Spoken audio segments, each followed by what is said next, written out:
BFM Alsace et vous, c'est votre rendez-vous tous les matins dans Bonjour l'Alsace, du lundi au jeudi à 7h15 et 8h45. On vous éclaire sur une actualité alsacienne. C'est aussi l'occasion pour vous de mettre en avant des initiatives ou des événements en Alsace. Pour ça, un mail rédaction@bfmalsace.fr et un numéro de téléphone, le 06 10 82 77 35.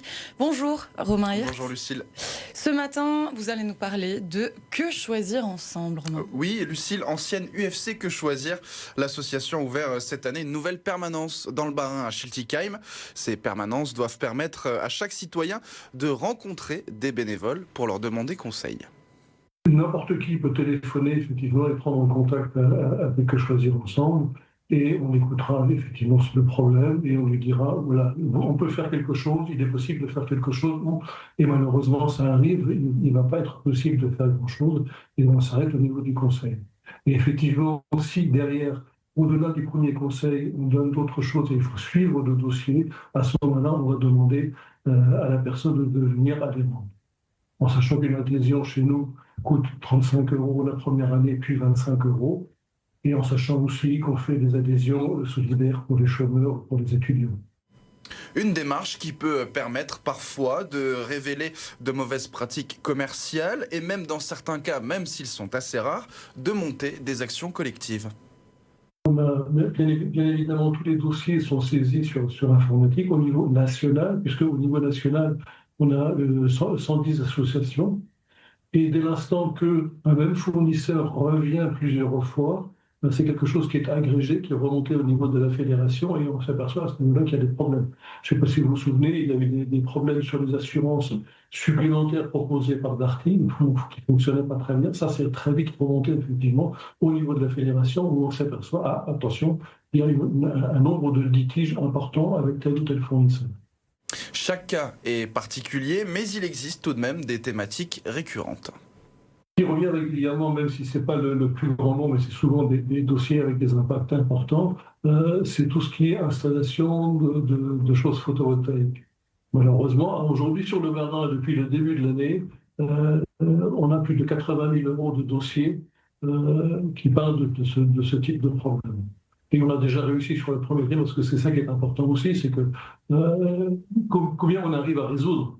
Au niveau national, l'année dernière, nous avons réussi à faire économiser ou rembourser 235 000 € à nos adhérents. 235 000 €, c'est loin d'être négligeable. Sur le Bas-Rhin, aujourd'hui, depuis le début de l'année, on a réussi à faire économiser ou rembourser 35 000 €. C'est loin d'être négligeable comme remboursement. Alors, et c'est vrai, par exemple, le photovoltaïque, c'est quelque chose qui, malheureusement, est relativement important à chaque fois en termes d'impact financier possible. Mais on a aussi un dossier depuis le début de l'année sur le remboursement d'un moulin à café qui est inefficace, qui ne fonctionne pas et où le consommateur n'arrive pas à se faire rembourser les 30 € qu'il a déboursés. Donc il y a des dossiers de toutes les valeurs. Ce qui est important, c'est comme je vous ai dit, 235 000 € de récupérer ou de non dépenser sur l'année, c'est loin d'être négligeable. L'objectif à terme de l'association est d'être présente un petit peu partout sur le territoire pour être au plus près des consommateurs. On n'est pas sur l'ensemble de l'Alsace. Il y a une autre association qui existe à Mulhouse pour couvrir le Haut-Rhin. Nous avons aujourd'hui six permanences qui sont des permanences une fois par mois, une demi-journée, en général le matin de 9h à 12h. Il y en a 6 aujourd'hui. C'est quelque chose que nous avons recréé à partir de 2023. Il y a Haguenau, il y a Hummelsheim, il y a Drusenheim. Il y a alors une particularité aussi, il y a l'Eurodistrict Pamina à Noterbourg, qui est une permanence qui se fait à ce niveau-là en visio, mais qui se fait surtout soit en français, soit en allemand, puisque l'Eurodistrict couvre une partie en France, Saverne, Haguenau et Béchuler et Wissembourg, et de l'autre côté, Rastatt, Karlsruhe, Landau. Et donc là, effectivement, il peut y avoir aussi des consommateurs allemands qui viennent se renseigner sur des particularités, de problèmes de fourniture ou de lois qui peuvent exister, avec quelques différences entre la France et l'Allemagne. Et Romain, est-ce que c'est possible aussi de devenir bénévole pour Que Choisir Ensemble? Bien sûr, l'association cherche justement à renouveler et compléter ses effectifs, que ce soit pour ses permanences ou même simplement pour animer des formations à destination des consommateurs. Notre association et notre fédération connaît une baisse du nombre de ses adhérents. C'est indéniable sur ces dernières années, ne serait-ce que par le fait que le consommateur peut aujourd'hui beaucoup se renseigner sur Internet. Il y a de tout, il y a à boire et à manger, mais il peut trouver des renseignements effectivement sur Internet.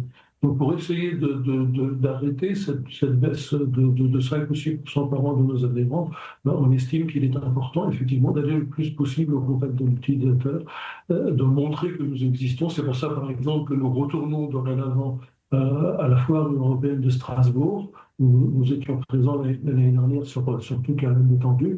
On va participer au salon Agno de Made in Alsace qui va avoir lieu sur le week-end de la Pentecôte. Il est important qu'on se montre, qu'on soit là, qu'on explique ce que nous faisons. Un contact, quel qu'il soit, permet d'insister sur le fait ce que nous savons faire, que nous défendons quelqu'un et inciter des gens à éventuellement redevenir adhérents.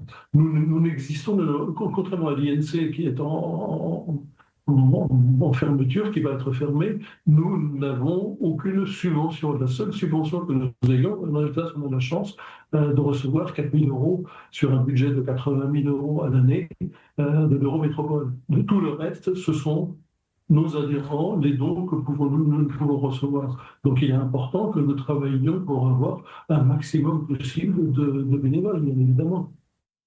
Merci beaucoup Romain Hirt. BFM Alsace et vous, c'est votre rendez-vous tous les matins du lundi au jeudi à 7h15 et 8h45. On vous rappelle que vous pouvez nous écrire pour nous poser une question sur l'actualité ou mettre en avant des initiatives ou des événements en Alsace. Pour ça, un mail rédaction@bfmalsace.fr et un numéro de téléphone, le 06 10 82 77 35.